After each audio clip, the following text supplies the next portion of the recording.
Have you ever wondered, what do the top business coaches do to be so successful? We're going to discuss that right here in this training, all about conducting yourself with faith-driven integrity. My name is BJ O'Neill with Business Coach Mastery, and this video series is all about the 7 habits of highly remarkable Christian business coaches. Today we're talking about habit number 2, conducting yourself with faith-driven integrity. I want you to think about the world we live in right now. Well, not even just right now, but for many years, especially when it comes to business. It is really easy for it to be a slippery slope. A lot of business owners, they don't trust a lot of the vendors that they work with. They don't trust a lot of the customers that they work with. They don't trust a lot of people. Why? Because so many people, they don't follow through. They don't do what they say. They don't conduct themselves in a manner that's conducive to wanting to drive a deeper relationship. And so when we look at that, we can take stock and take a picture to go, what do I need to do to be different and to stand out? Well, one of those ways as a believer, as a Christian, is our habits. Those habits that we are guided by every single day. And here's the thing, habits are your guiding force. They're going to cause your actions, they're going to cause your activity, they're going to cause your speech, they're going to cause the way you think, they're going to cause the way you interact. And certainly when you don't have habits, there's no guidance. There's nothing that's in a systematic way helping you choose how it is that you want to conduct yourself, how you want to live your life, how you want to proceed, how you want to grow, how you want to help others, and so on. And so in the 7 habits that we're talking about, it's things like, inspiring and add value to others, creating purpose-driven goals, building authentic relationship, developing a warrior-like mindset. Like, these things matter.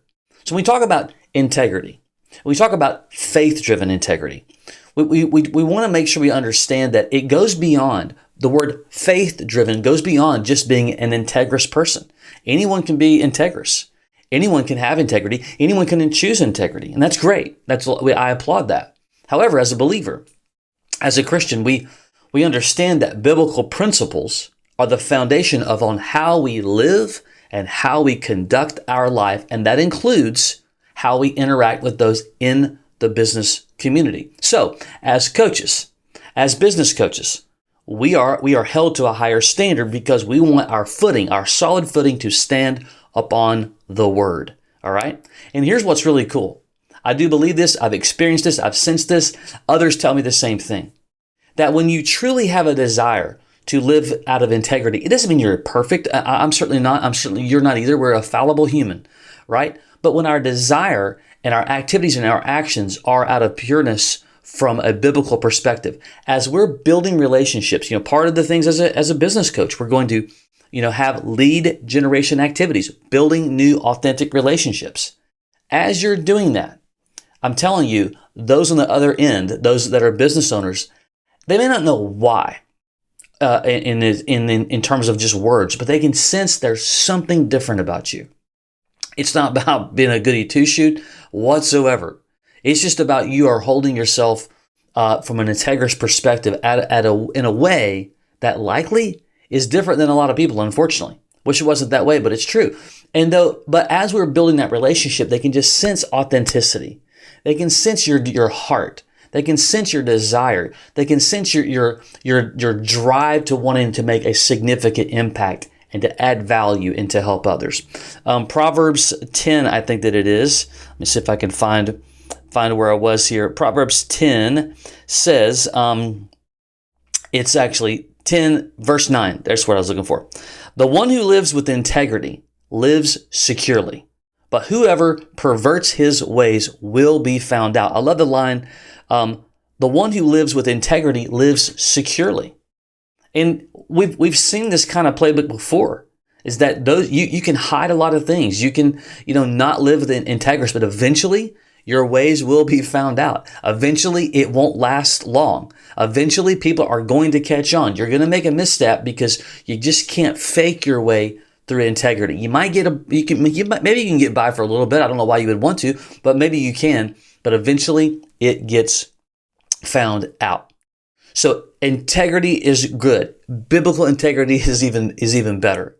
And then having a heart to make it a daily habit on all of the things that we do through and through, from beginning the building relationship process to coaching that client. So let's talk about that for a moment. Just living out that integrity, that faith-driven integrity every day. Well, one of the things that we do, the activities, there's basically three ways. If you follow me at all, you've heard me talk about this. There's three areas of what you're going to have to solve in becoming a business coach. Where do I get leads and clients? How do I convert those clients into ongoing, high-paying monthly clients? And the third, how do I coach them to get results? Okay. Well, let's look at that first one for a moment. As you're building relationships, no matter if you've gotten a referral from someone, you've held a workshop, you're networking, regardless of how you're meeting people. The integrity part is I care about them, because those who don't focus on that and build integrity as a habit, they tend to focus everything about me. I'm looking for a client. And yes, we are going to need a client. We are going to get paid. We have to. But we want to care about them, what they're going through, the issues that they're dealing with, and really listen with empathy and understand what it is that they are really going through. What we're not going to do, or what we shouldn't do, is just try to sell a service. Is there anything inherently wrong with that? No, but I don't think that that's truly the integrous way to build a business coaching business, because we want to start with understanding, with caring, with empathy, because we're looking for authenticity. And look, as you're building relationships, speed and timelines are going to shift. Every relationship is different. Some will go fast, some will go slow, by the nature of what's going in that individual's life, right? As a business coach, yes, we are helping them grow the financials, the profits, and the revenues of their business. But there's a human involved. Things happen in their life that are even not connected to the entire, plan of business. They have spouses, they have children, they have parents that they're taking care of, right? They have other things that go on that impact them as a person. So we want to care about them. That's what integrity is all about. We truly have a heart for the individual and what they're doing to build a business that's going to contribute to society. Okay? And so it's not just about growing a business, because we're dealing with an individual.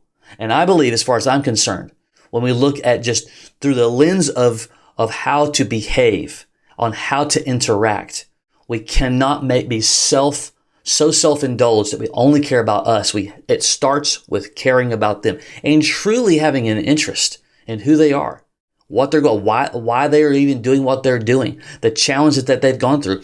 Everyone deals with challenges differently. You can have two different individuals going through the same challenge and have different outcomes, because we're all different people. Okay? So we look at that. We start first with a solid foundation on caring about the individual to build an authentic relationship, because that's going to completely change everything through the other two legs of the stool. So as you're working through, there's going to be challenges, right? There's going to be challenges with lead generation. There's going to be challenges with converting them to a client. There's going to be challenges to coaching them to get results. How you handle it, your interaction with that individual, the words that come out of your mouth, the thoughts that you have in your head that don't even hit your tongue, that find its way to other people. You have a choice. You're likely, if you're like me, you're probably going to make a mistake here and there. But it starts with the foundation of why I want to do what I want to do, how I want to interact and behave, how I want to conduct myself, how others are going to view me. Integrity from a faith perspective changes all of that. So here's a little trick.